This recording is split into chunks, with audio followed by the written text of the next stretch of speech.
Welcome back to Founders Mental Health. Do you walk the talk? The podcast where we interview founders about their mental health and their journeys in the hope to find tips and tricks and wise knowledge that they want to share with the rest of us. I'm Paula Petcu. I'm your host for this podcast. And today I have with me Sam Isaacson. Hello, Sam. Hello, Paula. It is wonderful to see you again, and looking forward to having this conversation. So thank you for having me. Yeah, looking forward as well.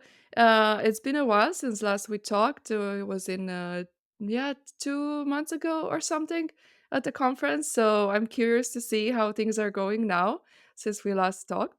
But let's start first with an introduction. Tell our audience who you are, your background, and what you're working with. Okay, well, I mean, I think like everybody, I've got a life story that's got lots of different strands to it, and so could tell it in lots of different ways. I'll probably stick to the corporate career side of things, and then see if we go much further than that.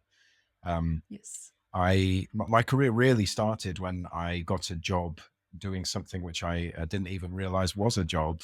Got a trainee contract working for a big professional services firm delivering technology audit services. And so sort of got exposed to the world of technology risk and governance and compliance and assurance and all of these words that sort of mean really important things if you're leading business and don't mean much if you're a music graduate like me. Um, but I got exposed to that world. I went through the training process, and it took me a few years to sort of settle myself down, but eventually did do pretty well at that job. And I moved around the big accounting firms, sort of ticking them all off my list, trying to get as many on my CV as possible, until really focusing on the world of technology change risk. And so my job, more than anything else, was getting dropped into an organization in the midst of a failing IT project to understand what it was that was going wrong, to help them to avoid making that sort of mistake in the future, so that they would put in place a better control environment. And yeah, more often than not, it turned out that actually the problems that they were facing weren't to do with the processes that they got in place. It wasn't particularly to do with the technology itself, which tends to be designed the way it's intended to be once it's being deployed. It was really to do with people and the way that they were interacting and Mm. communicating and dealing with the whole psychology of change. And so that got me interested in that side of things. I'd always really been interested in leadership and psychology. And long story short, it led to me entering the world of coaching as a personal level, thinking, oh, maybe we could enhance the service that I'm already providing by thinking about the impact it has on people. And ultimately, that led to me starting to develop out a coaching services offering within one of the big professional services firms here in the UK. And a lot of other things ended up happening. Was working with government on their thinking about training around coaching. And because of my background in technology risk and governance, and because of my sort of real passion for coaching in organizations, ended up writing a book around the intersection of technology, coaching, leadership, and the future of the workplace, that sort of thing. That then led me to joining one of the big coaching technology providers. And I did that for a while before leaving and starting working for myself. And so now I effectively act most of the time as an independent consultant, providing support to independent coaches around their use of technology and into organizations thinking about strategic use of coaching and technology as well. And then, as part of this web that I'm starting to weave, have created an AI coaching platform that allows an organization to deliver coaching at large scale in a genuinely affordable way, where historically we've sort of gone through this journey where coaching has been available to only a tiny number of people, typically the most senior people in the organization. That's sort of started to trickle down a little bit into senior management and maybe first-time managers if you're in a quite progressive workplace. But still, the cost of getting a coach involved is prohibitively high for most people. And so I've thought for the last several years, oh, well, AI is going to be the way to make it available to as many people as possible. And I'm on a journey now of sort of starting to see that happen through a platform that I'm involved in developing. So that's a particularly exciting part of my portfolio, but there's a fair amount of diversity in there as well. What a journey from music to tech risk and now coaching. Like I say, I think everyone's got lots of stuff going on in their lives, and I've got a fair amount of interest. Well, I think it's interesting. I've got lots of hobbies and interests, and they've all managed to sort of merge together into what one might call a portfolio career. And I was listening to, Yeah. I think, a recent episode of this podcast with Charlene, who was saying, "Oh, she's written interactive fiction and this sort of thing," and I was thinking, "Oh, that's me as well. I've done that." So, yeah, no, I think there's a level of creativity and interest that's important to tap into. Amazing. So, and when did you make the switch from working for others to being your own boss and driving your own business? Well, sort of legally speaking, my own company was incorporated about 18 months ago. But at a Mhm. practical level, actually working within a professional services firm, it doesn't really matter what level you're at. You're expected to be working by yourself, really.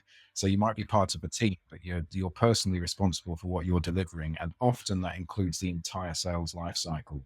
So the only way that you can get past a sort of individual contributor level in terms of a career progression is that you build up your own personal pipeline, and you're training the people who are then going to come and deliver the work for you. And you've got to then look after a service line that you're then going to take responsibility for. So actually, in some ways, I've effectively been working for myself, although within a corporate structure, for, a decade or more. Um, but yes, Mhm. circumstances led me to have to launch my own thing. I mean, have to, nobody really has to, do they? But for a long time, obviously I'm a coach myself, and I've been delivering coaching to people. And something that I've had lots of conversations with people around is this sort of value transaction that happens between an employer and an employee, where by design, the employer is going to be getting more value out of the relationship than the employee is. Mm. Otherwise, it makes no sense. As an employer, you wouldn't employ somebody and give them more value than you're getting. It just doesn't make any sense. So in the world that we live in as an employee, you're always sort of getting the raw end of the deal. So I've always been thinking, oh, it'd be nice to work for myself sometimes. And just needed the circumstances to work. I've got 4 kids at home, and I'm effectively the sole breadwinner living with a mortgage in London. So, I'm not in a position where I can just go, oh, I'll just take a year out and find myself, which some people can. I haven't got that privilege, but no, now I'm doing it and it's fun. I love working for myself. It's great. That's pretty cool. Yeah. And it sounds like you've also done it gradually, the transition. But still, when I talk with other founders, it can be a bit scary in a way. It also makes sense at some point. Like they know this is the right time to do it. So like the risk, they don't perceive the risk as high as it might seem for others around them. What have been the main challenges when you did the transition, even though it was gradual? The challenges, but maybe also actually the interesting parts of it, the opportunities that came with it. Well, you describe it as gradual, and in some ways it was, I suppose, me thinking over a period of time, oh, I think that the next move that I make, I'd like to work for myself if I can. Um, in some ways, it was very sudden, though. So I know I talked to a lot of people where Mhm. they sort of go through, it could be a 12-month process where they're thinking, I'd like to work for myself, and my first big client is going to be my current employer. And so I'm going to start saving money, and I'm going to build up lots of conversations to sort of get my first contract. And then I'm going to go down to 3 days a week in my employment and start to take on the portfolio. And what happened with me was literally, I got a call at 8 o'clock in the morning saying, today is your last day at work. Look out, your IT account's going to be switched off at some point. You don't work here tomorrow. And Oh because wow. I had already been thinking, oh, I want to work for myself, I was then thinking, right, as of now, I do work for myself, but I haven't been working on building a pipeline. So I have just got to Mm. absolutely hammer this. So I just got out my phone book. I literally went through LinkedIn, got my full contact list up, and just went person by person. Who do I think would be in a position to give me work today if I Mm-hmm. need it? So who do I have a good relationship of trust with? Who's going to want to give me a favor? Who is a, a budget holder, a decision maker? And I just called people up, and I didn't stop doing it until I felt a level of security. And I think that word security is really important in the transition that I made from being in employment to working for myself, because I had this idea. I think a lot of people have it, that when you have a contract of employment, you have more job security somehow than if you Mm-hmm. were working for yourself. And really that comes down to a notice period. So, I got a call in the morning saying, you don't have a job anymore. Okay, well, the protection is I've got my notice period that I'm going to get paid for. So, that's the worst thing that can happen, really, is I get my salary paid in one lump sum. Now I'm working for myself. So it's now down to me to have saved up that amount. And so the amount that I have saved up in my business bank account or in my personal savings account, that's my notice period, effectively. That's my security. The Mm-hmm. difference, though, is there's a level of sort of financial income that I can guarantee when I'm an employee, because I can see it written in the contract. Every month it's the same. As working for myself, I don't have necessarily the guarantee of a monthly income that's exactly the same. So it's going to go up and down. That's in its nature. But the potential up it's as much as it could possibly ever be. As an employee, if I'm lucky, I might get a 10% increase with a job promotion next year. Yeah. Working for myself, hey, if I have a good couple of months, that might by itself be a 10% increase on last year. And so maybe I can take a bit of time off and not feel some of the pressure. So it's really a mindset shift more than anything really practical. But that did lead me, particularly in that first sort of 6 months period, into some probably quite unhealthy practices of just recognizing that my boss is always in the room with me. And if I'm sitting down and reading the paper, my boss would probably rather that I'm creating more pipelines. Wow. So, yeah, I think it's about mind tricks more than anything else. Yeah. I'm a founder myself, and I take a day off. I feel guilt. Right. Oh, I should be working. Why am I not working? I take a day off. Can I afford that? Do you have something similar? What goes through your mind when you're reading a paper and your boss is in the same room with you? Yeah, I don't think that guilt is a massive sensation for me. There is an element of it because I take on myself the identity of provider for my family. And like, because the bills are quite high in my house. I've got a semi-detached house in London. I've got 4 kids. They all need feeding and Yeah. clothing. My wife would like to have a nice life, so I want to provide. And so there's a level of guilt, I suppose, if I'm choosing to take some time off. I could be, if I'm working, I'm going to be earning more. It's as simple as that. But it's more that I love the work so much that it's the challenge for me is convincing myself to not work, really. So Mm. when the kids are around, it's quite easy for me to sort of turn into dad mode and effectively switch off from work. But there's always going to be a little part of my brain that's thinking, oh, I'm writing a book soon, or I'm appearing on a podcast. And so, what sort of conversations am I interested in having? I've got this piece of client work. What do I need to do about that? Just remembering things, adding things onto my to-do list. That's no different from when I was in employment, really. But it's really when I'm sort of left to my own devices where I could be doing something more fun. I used to play computer games a lot. In my 20s, I was a computer gamer nerd, and I just don't do that at all anymore because the excitement that I get from really going out and doing a good piece of work or writing something which then generates a conversation that I then get a sort of dopamine hit from, that feels to Mm. me to be much more exciting. And so I need to really sort of convince myself to switch off. So yeah, that's my Mhm. challenge. So I don't feel guilty particularly at all. No, it's the other way around, Yeah. stopping to work. And last time that we met was June. Now it's August. In a corporate environment, you would have some vacation during this period. Have you taken any time off? Well, yeah. So we've gone on holiday as a family, and I do everything that I can to not work during those periods. And then, even as I'm saying that, we went on holiday in March, um, Mhm. and I remember doing a webinar during that week because I'd already sort of committed to it 6 months before. And I said, well, and this is the thing with working for yourself. I know I'm getting paid for that. And so actually, it's 2 hours, but I'm getting a good rate. And so I really do Yeah. need to do that. This week, I'm away at my parents' house with my kids, giving my wife a rest from them. And here I Mhm. am doing a podcast. I'm not getting paid for this. What am I doing it? So there's things where it feels like, oh, actually, I did commit to somebody that I'll do it. And so holiday time and work time are a little bit blurry. Next week, I am away Mhm. with the family. I'll be not taking a laptop with me or switching off as much as I possibly can.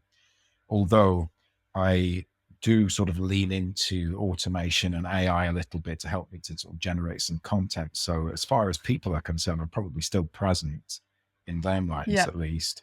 And I do try to think intelligently about the sort of idea of kind of passive income and scheduling things around holiday times so that I can take the time off and it's not having a direct impact on income. So I'm sort of protecting myself a bit from that. Mhm. Um, but it's all this mindset shift where actually, as long as I've had my bills in and I've had a high month, that's then sitting in the bank account. That then is my holiday pay. So that's okay. Super. Do you have any practices in place for your mental well-being to staying in a good shape mentally? Hmm. Well, I think, like I said, I really enjoy the work, and so I'm not really in a position as an individual where I'm getting overly stressed or burned out or anything like this around the work itself.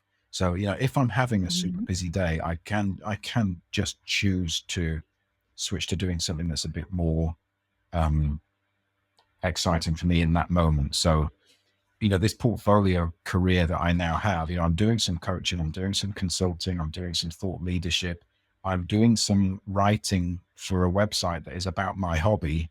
And that is then sort of part of my room. I don't earn very much from that, but it's quite interesting. I enjoy doing that and it's a nice, productive way for me to take a break. So I feel like I've got a Mhm. natural level of variety, diversity within my sort of day to day that I can tap into so that I can sort of procrastinate in a productive way. Mm. But Mm. particularly the thing for me, the thing that really impacts my mental health more than anything else in a number of different ways, and I'm happy to go into it, is the tendency that I have to stay in the house. So I wake up in the morning. My typical day is I wake up in the morning. I'm much more of an early bird than my wife is. And so I'll get up, I'll get the kids up, I'll give them breakfast, I'll make sure they're dressed and all of this. I'll get them to school. And then I'm into work and I work from home and I really like the work. And so I'll just sit working straight through the entire day. And then I'm straight into looking after the kids again, making sure they have dinner time, let's go into bedtime. My kids are getting a bit older now, so they stay up. And so I can go to bed at night and I basically have not left the house. That's not good for me. And, I'm a horrible person to be around when that's been the case. So to force myself to go out of the house is a really important practice for me. And the way that I effectively do that is I've committed, at least in my head, I've committed to go and work from a coffee shop.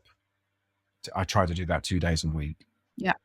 And that then it Yeah. just forces me out of the house. And I know that I don't get as many working hours in, but also I know I'm just a better human being if I've been out and I'm just Mhm. doing some work in a coffee shop. I know it's less productive. I know there's all sorts of other things that are going on, but actually it's more important for me Yeah. overall if I'm doing that. So, okay. Yeah, super. So important to go out and also the walking there, or like just getting the fresh air, being around other people. It's so important, right? Yeah. Amazing. Um, and let's switch to AI coaching. I was wondering, so isn't the AI that you're developing gonna take your job? No, I don't think so. You know, I think there's a lot of narrative around AI that suggests that it's going to overthrow the human race or replace everybody's jobs or it's going to do all of this stuff. And I just don't see it. I don't see it at all. I think in some ways it might, but in most of those cases, it's probably going to just change things rather than literally replace people's jobs. Um, in most cases, I see what it's going to do and is already starting to do is make things available to people that weren't available before, and people would never have even thought of it. So Mm. I write a LinkedIn newsletter. I try to get a new article published every couple of weeks. And I used to have a featured image at the top of each newsletter, which would be a stock photo. Just find a free photo that's available online. I'd check the royalties and everything, but I'd stick a photo in there, and that's nice. But let's be honest, the good photos you see them everywhere, and so it doesn't feel very unique. Yeah, you recognize them at some point. Yeah, and actually, I can now use AI to generate a piece of artwork that is unique for my newsletter. Nobody will ever have seen it again because I just created it, and I can use that. And I have got a lot of friends who are illustrators, and it's their job is creating artwork, and they feel like this is the most unethical thing that anybody has ever done in the history of the world.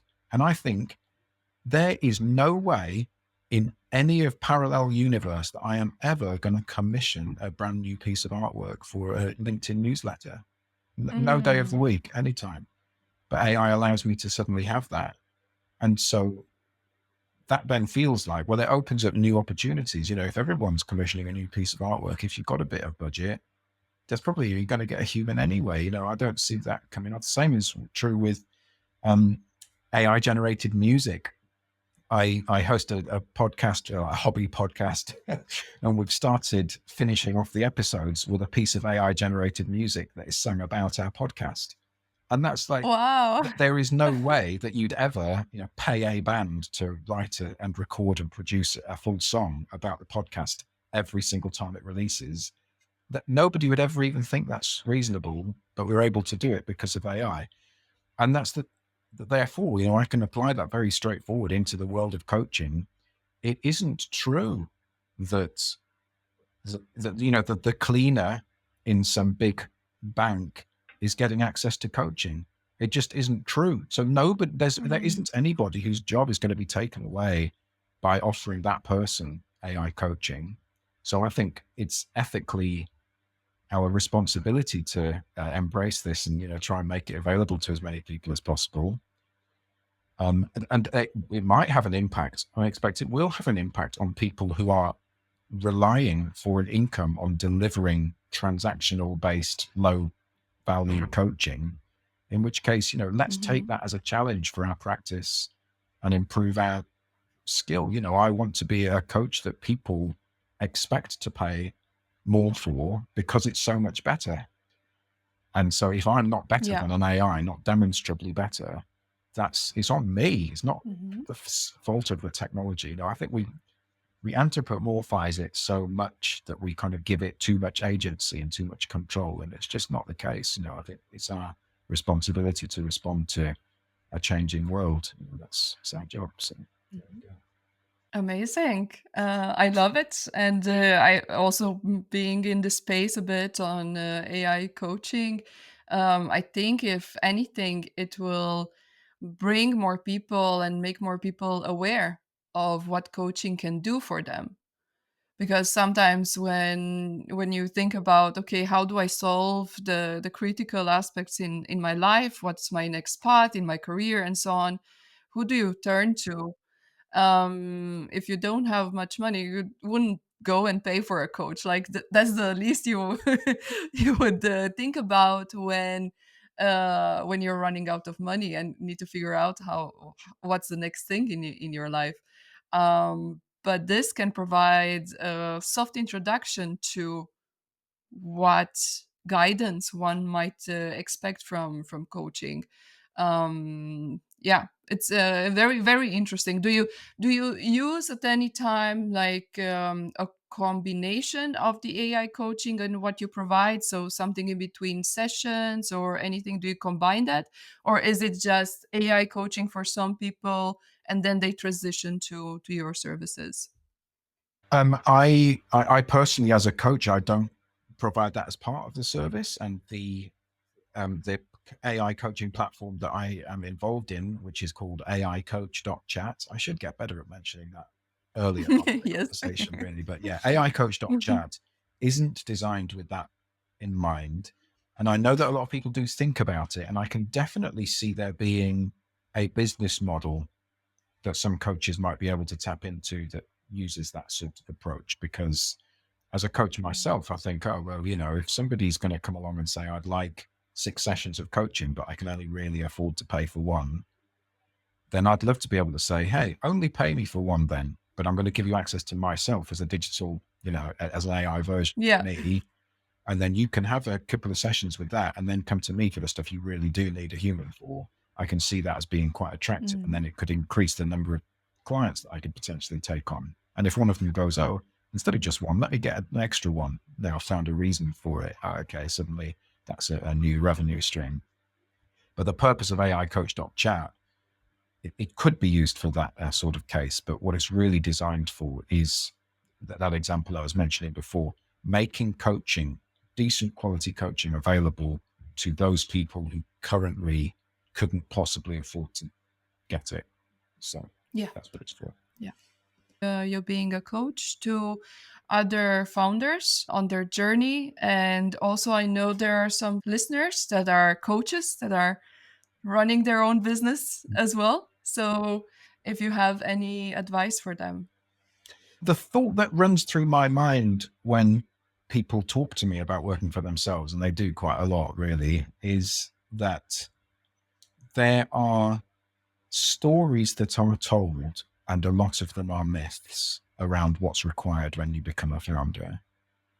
And some of these are around that you need to spend absolutely ages saving up and then effectively take a year off where all you do is focus on this idea, which, is a wonderful privilege that some people might have, but for most people is just completely unrealistic. And therefore they write themselves off. And I just don't think that's necessary to, I think that it is open to people who would like to be doing it. All it needs is for you to work stupidly hard. I mean, I think it is just as simple as that. Like for me, it was 2012 when I first went to a conference and I saw this guy speaking, Patrick Lencioni, who's written the book 5 Dysfunctions of a Team. And he was standing on the stage talking about his job. And I heard him speaking and thought, I want that job. And so between 2012 and 2018, I relentlessly, in every spare moment, just did everything I could to make that my job. And so it was 6 years of no evidence at all that I was going to be successful, but I didn't stop. And in 2018, I just had the opportunity at my employer to give it a go for 1 year. And it wasn't like I was given, full time, you can go and try and do this thing. It was, yeah, okay, Sam, we'll give you permission. You are allowed to spend some work time pushing on this. And so I really did, and I didn't stop. And then at the end of that year, I pushed again, and I got another year and another year. And then eventually I am doing it full time. But it was basically, I could have gone through my entire life and seen no results at all. And I think I probably would have been kicked on trying to do it. And the stories. This is the one that I love coming up with. Vlad the Impaler didn't impale anyone until he was 48 years old. So you're never too late. If it might have taken him his entire life trying to impale somebody, and it took until he was 48, but that's what he's known for. So I think, you just, if you want to try doing something, just go for it. You don't need the money. So there's this idea that you need to go out and have a round of investment, or you need some sort of angel investor to give you, a salary for a couple of years to go and run and make something happen. I just don't think that that's necessary. With AIcoach.chat, we don't have external investors. We're doing it off the side of our desks. It is going to need to become commercially sustainable at some point. You know, at the moment, working for free is not going to work forever.